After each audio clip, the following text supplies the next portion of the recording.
I'm Alex Locke. I'm a member of the Arran to Ada Farmers Group, and I farm at Blakehurst Farm and Patching Farm, and we're tenants to the Duke of Norfolk.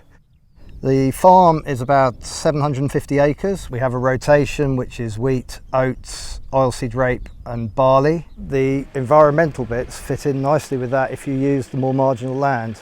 The very high costs of fertiliser and inputs means that the more marginal areas, certainly the very heavy clay, aren't great for producing food. So those are very good for putting small areas of beneficial plants for different habitats for different species. So they do tailor in quite well, but we still need to keep the main blocks of land able to produce food for the world.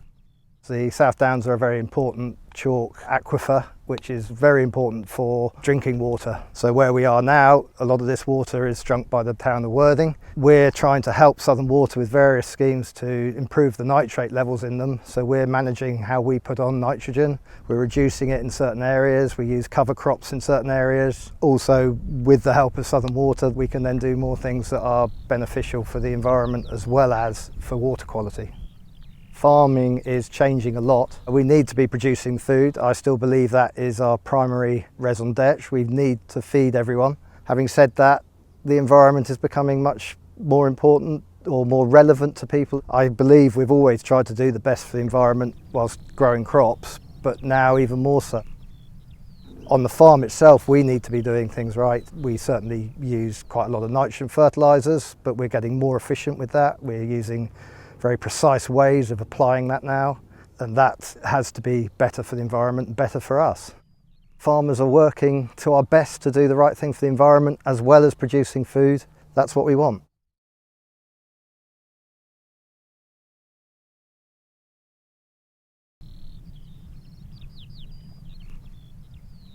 I'm Caroline Harriott, and I'm fortunate enough to be with my family tenant farmers here at beautiful Lichpole Farm at Sompting. We are traditional mixed rotation farmers, which means we grow lots of different crops. We feed them to our cattle and sheep grazing on the farm at the moment. As you can see, it's a vibrant mosaic of lots of different crops which benefits the livestock, benefits the soil, what's living in the soil, and all the crops that are growing. One of the big things we do every June is an Open Farm Sunday, where we all come together, we raise money for charity. We get the general public on a different farm every year. They go on farm tours with a tractor and trailer, and they can see and talk to farmers and learn what we're doing as a group and what we're doing individually. So that's really beneficial. I would like to take farming in this country to be more self-sufficient, to be producing more than 60% for this country to consume. We're going the opposite way at the moment.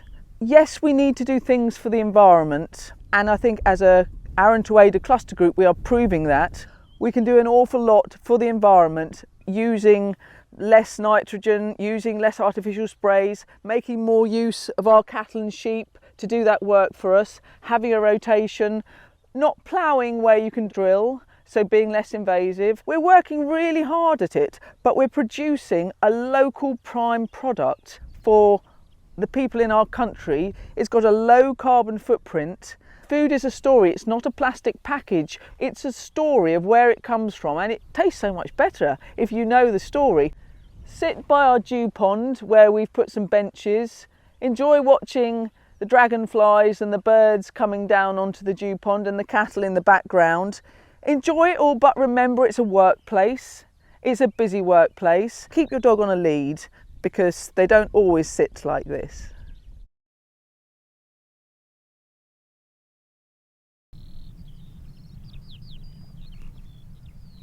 My name's Connor Hayden. I'm the farm manager here at the Duke of Norfolk's estate in Arundel. The farm itself covers around 4,500 acres. We have a mixed farm. We grow cereals and legumes as well as a sheep flock. The decision was taken about near on 20 years ago now by the family to change the way that they farm. We're sort of going back to how we used to farm back in the sort of 20s, 30s. The land you see behind you used to be permanent arable farmed, 200-300 acre fields. So in the last 20 years we've carved the fields up, we've put nearly 40 kilometres of hedges back in. As you can see behind me, we've put in wildlife corridors, so we've got strips and cover crops in between that as well. When they first started this way of farming, the focus was towards the red list revival birds, so particularly farmland birds, skylarks, lapwings, and in particular the grey partridge, and everything else has just come with it. Over the last 20 years we've seen a massive increase in those species. We've also seen a huge amount of insect life come back here as well. Another big part of our farming system is the introduction of cover cropping. So we've done a tremendous amount of work with Southern Water on their nitrate reduction measures in the last 5 years. So that includes herbal grass lays, trial plots. We also do a huge amount of spring cover cropping now. So we're growing crops during the spring that we don't apply any nitrogen on. Having sheep is a very good way of sort of managing our mixed farm. We use the sheep to manage the grass lays. They also help with soil conditioning. They're eating these cover crops at the end of the season. They're then putting organic matter back in. As part of our ongoing biodiversity project within the estate, we've stretched over to a new section of sort of 1,400 acres of arable ground. We brought this back last autumn. Since then we've planted 28 kilometres worth of hedge plants. It's mainly a traditional mix, so it's got some blackthorn, hawthorn, and we've also added in our margins and strips. What I really love about it is that we're actually doing something that's making a difference. You can stand and hear it here today, what difference it's making. And every day is different for me. It is fantastic. I absolutely love it.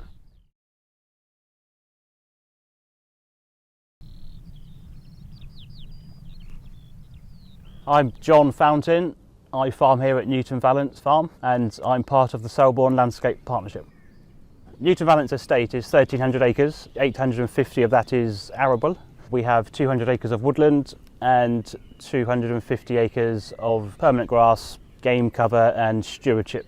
We're not cultivating the fields at all. We're establishing crops with a direct drill into the previous year's stubble to minimise the disturbance of the soil, which breaks down organic matter and releases carbon. By not disturbing the soil, we're able to build our structure, which increases the water infiltration and the water holding ability of the soil. The worms are effectively our cultivator because we're not disturbing the soil with metal and machinery. They are critical to incorporate all the residue from the top down into the lower profile. They aid with channels for drainage. If worms are there, then it's a good indication that the soil is working. We're growing the cover crops, which is giving us lots of benefits by having roots in the soil, which goes to feed all of the soil life, the bacteria and the fungi. But we're also wanting to sequester carbon into the soil because that, again, is what really feeds all of the soil life. So throughout the rotation, we're wanting to have cover all year round. We're using GPS technology for steering the tractors. We're also using technology to enable us to be better at applying and accuracy of applying inputs such as fertiliser and sprays. We're using yield monitoring on the combine so we can determine which parts of fields are yielding better or not so good, and which we can then use to identify problems in the field. It's a good tool sort of management to see how the farm is performing. It's incredibly challenging being a farmer because we can't control the weather, and that's one of our biggest issues, I suppose, with growing crops. The climate seems to be changing and we're facing long periods of drought and intense rainfall, which is another reason why we're so keen to make sure our soils are really working for us. Our soils are our biggest asset. The more sustainable farming approach, it's made farming, in my mind, more interesting because it's going away from the norm. There's so much to learn. We've been doing it for 5 years now and we still don't know all the answers, and we still try new things, and some things work, some things don't work. I think it's made farming even more of a challenge and interesting.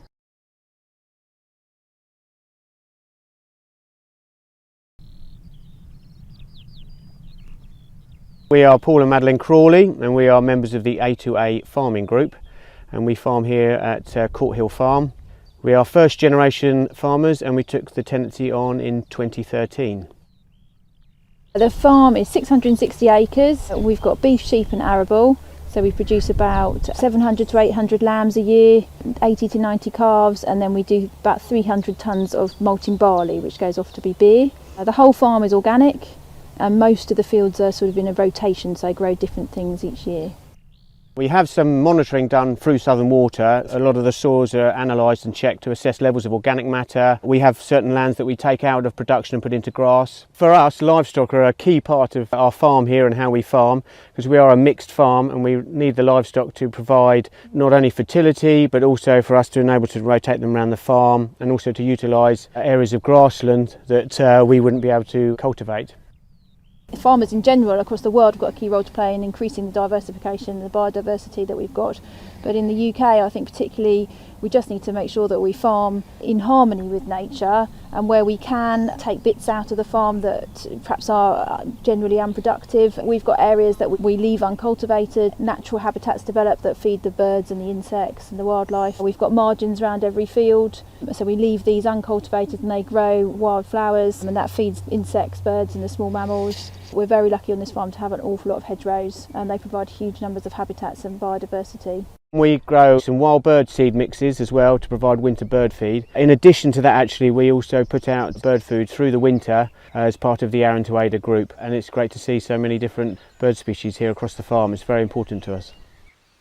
Recently we've set up a couple of shepherd's huts on the farm. Governmental funding is reducing for farmers, so in order to kind of ensure that we can still pay our rent and remain profitable, we've added in a diversification, and also to encourage people to the South Downs and to be able to see the landscape and enjoy the walks and what we've got around here. And the key messages we'd like people to take away are always respecting the land that you see and keeping it tidy, taking the litter home, keeping your dog away from livestock and sticking to the footpaths. But also, if you like what you see, just make sure you buy British, ideally local, but definitely British produce, and support our farming economy. You may well see us driving around somewhere, either myself or Madeline, and always happy to stop and have a chat.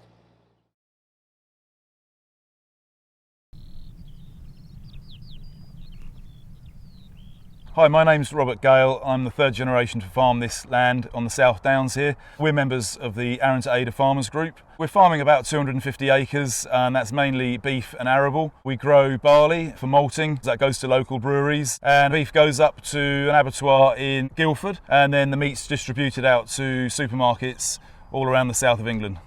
About 12 years ago we built a holiday cottage on the farm, and that's kind of progressed. We've now got 6 holiday cottages and 4 pods and a shepherd's hut, and it's a really nice thing to bring people from all around the world onto the farm to enjoy it and just take in the South Downs National Park. We put a pond in. It's kind of like a combination of two things really. We're creating a wildlife habitat for maybe greater crested newts. We've seen swallows going in on it already, and we're also doing some flood mitigation work where we've directed water that was heading to the lower parts of the valley bottoms down to the pond to prevent flooding. All the trees and hedges we planted are also another part of flood mitigation. They basically slow the run-up of the water off. The volumes of rain we're getting nowadays are huge with the climate change. It's good to create a barrier to slow that water down and hold it back. To make a real impact, if you get people together, you're going to do things on a much bigger scale. It's going to be a lot more beneficial to the landscape. It's nice to get together and meet other farmers, and it's nice to be with positive-minded people that think the same as we do, that we're all trying to do our bit. You know, we're obviously focused on food production, but the people in the group are really focusing hard now on the habitat production and the environment that we're working in. We're slowly changing the methods in which we farm. We're becoming more friendly to the environment. We're using less artificial fertilisers. We're using more organic manure, organic matter. We're learning, you know, there's so much to learn about the way the planet works and how we look after it and how we also farm it to produce enough food to feed the nation. When people come to the farm, people are getting a chance to see all the things we are doing with the tree planting, the beehives, the pond, and I just think it's really educational for people to start learning about the fact that farmers are doing a lot more than just producing food on the land. We're also doing our bit for the environment and trying to do our best to save the planet. We're fortunate enough to be in the South Downs National Park. It's just a stunning landscape to work in. My job varies all the time, you know, we're never doing the same thing as a farmer. We're always moving on to the next season, the next job. We're just really, really lucky to live in such a beautiful place.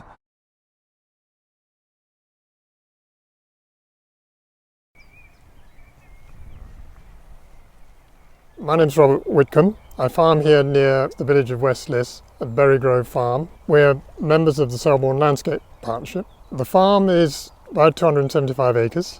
We produce beef and sheep. We breed pedigree Aberdeen Angus and pedigree Border Leicester sheep. The reason for that is we wanted to specialise in pedigree breeding stock so that we could sell higher value animals to other farmers.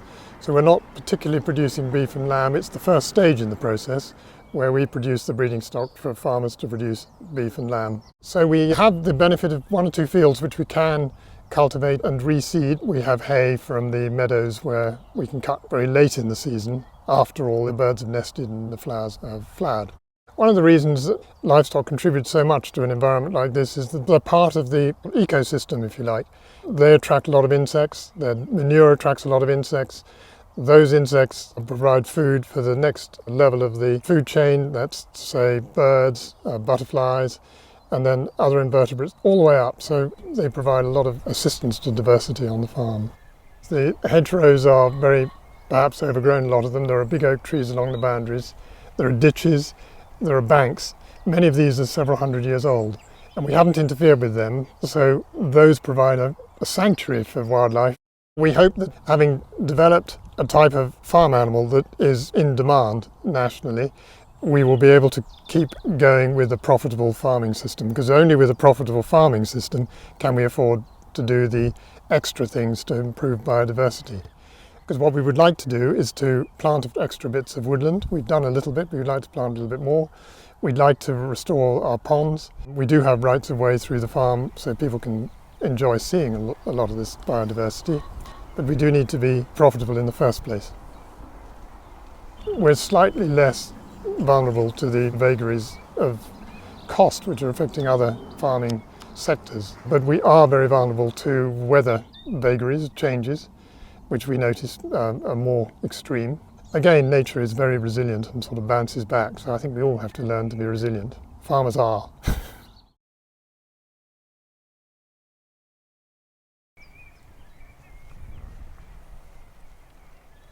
Hi, my name is Will Brock. I farm at Manor Farm, West Weldham, and I'm a member of the Selborne Land Partnership.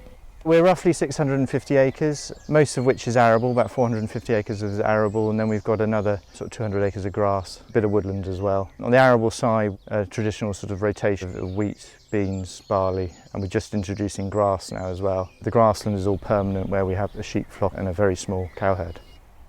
You read about farmers, wrecking the countryside and reducing bird population. We wanted to know where we are now. We've done 5 years of data collection with our great group of volunteers and just released this report outlining where we're going as far as what features we put in, where we can improve, and then hopefully build up bird populations and bring in the species that we've sort of earmarked as our signature species. Grey partridge. We used to have large populations of lapwing, and now we've got very few. How we get those populations growing is proving a challenge, but we're really trying.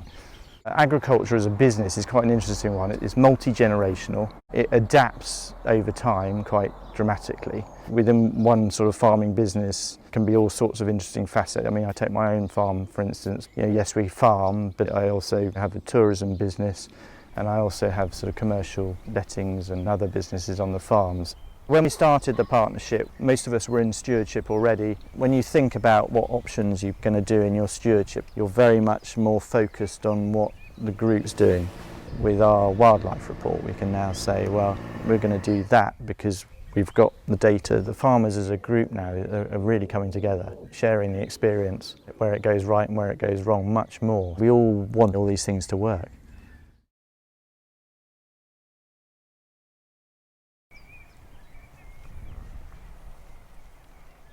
My name's William Selborne. I farm at Blackmore Estate. We grow arable as well as fruit, so that's apples, pears and cherries. I'm also a member of the Selborne Landscape Partnership, which is a group of 28 farmers around Selborne. Our group has recently launched a wildlife report which we called A New Natural History of Selborne. This being the parish where Gilbert White famously wrote about nature in the 18th century, and I think the second most published book in the English language. We were able to go back to the parish he did his pioneering study in and look at nature today. And while we've lost some things, the encouraging news is that in some respects we have as many bird species now, in fact more than he recorded in his day. So it's not all bad news for nature, particularly when you're collaborating at the landscape scale. As a fruit grower, pollinators are absolutely vital to what we do, to pollinate the trees behind me. We do bring in beehives to pollinate the trees, but we do as much as we can for wild pollinators, whether that be wild bees, bumblebees, mason bees. We put in strips around our orchards to provide habitat either side of fruit blossom to have a healthy population of wild pollinators. In the future, I think the more that we can do to guarantee we've got a healthy population of pollinators in the landscape, the better it is obviously for our business, because it's absolutely critical to have those to grow apples and fruit in future years. So we are looking to put in flower habitat right the way across the farm, and in fact in the landscape more broadly, in order to have a healthy population of pollinators. The Selborne Landscape Partnership, which covers over 5,000 hectares, has mapped all the pollinators in our area. We can then see where the habitat is, as well as where the gaps are that we need to fill in order to provide corridors for pollinators in the landscape. As working together, it's a case of the whole being more than the sum of the parts. However much conservation work you're doing on a single farm, you're only as good as your neighbour. So with neighbours we can achieve something over a much larger scale, at the landscape scale in fact, by filling the gaps. We're very lucky to work in a landscape like this one. This is a great place to have as your day-to-day office. It changes with the seasons, it's always challenging, it's always interesting. We produce food and nature on this farm. The two are very linked. As we've said, we need the pollinators in order to produce our food crops. Our shop floor is the landscape, is nature. The two really cannot be separated. Nature is part and parcel of what we're doing here as farmers at Blackmore Estate.